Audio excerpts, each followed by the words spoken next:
নমস্কার বন্ধুরা, আশা করি সবাই ভালো আছেন। আজকে আমার রান্নাঘরে সবাইকে স্বাগত জানাচ্ছি। আজকে নিয়ে এসেছি দেখুন শাপলা ফুল। শাপলা ফুলের আজকে বড়া করব, তার জন্য এখানে শাপলা ফুল বাজার থেকে নিয়ে এসেছে। তো প্রথমে শাপলাগুলিকে ছাড়াতে হবে। সবুজ অংশটা আমি বাদ দিয়ে দেবো শাপলা ফুলের, আর হলুদ অংশটাও বাদ দিয়ে দেবো। এটা খেতে নেই, এটা তিতো করে, তার জন্য হলুদ অংশটা বাদ দিয়ে এইভাবে শাপলা ফুলগুলোকে প্রথম ছাড়িয়ে নিচ্ছি। আমি আগেই ধুয়ে নিয়েছিলাম শাপলা ফুলগুলিকে।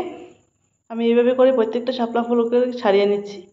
আর এই যে আমার শাপলা ফুলগুলি সব ছাড়ানো হয়ে গেছে, এখানে দেখতে পাচ্ছেন। আর এদিকে আমি নিয়েছি, এখানে বেসন নিয়েছি আর চালের আটা নিয়েছি, আর এখানে নুন হলুদ জিরে দিয়ে দিয়েছি, আর সামান্য একটু চিনি দিয়েছি, আর কালো জিরা দিয়ে দিয়েছি। এইভাবে একটা পেস্ট তৈরি করতে হবে, যেভাবে আমরা বড়া করি সাধারণত, ঠিক সেইভাবেই। তারপরে সেখানে ডুবিয়ে ডুবিয়ে শাপলা ফুলগুলিকে আমি ভেজে নেব। একটু তেল গরম হয়ে গেছে আমার, আমি দিয়ে দেবো এখন শাপলা ফুলগুলোকে দিয়ে দেব। একটু ডিপ ফ্রাই করতে হবে, তাহলে ভালো লাগবে।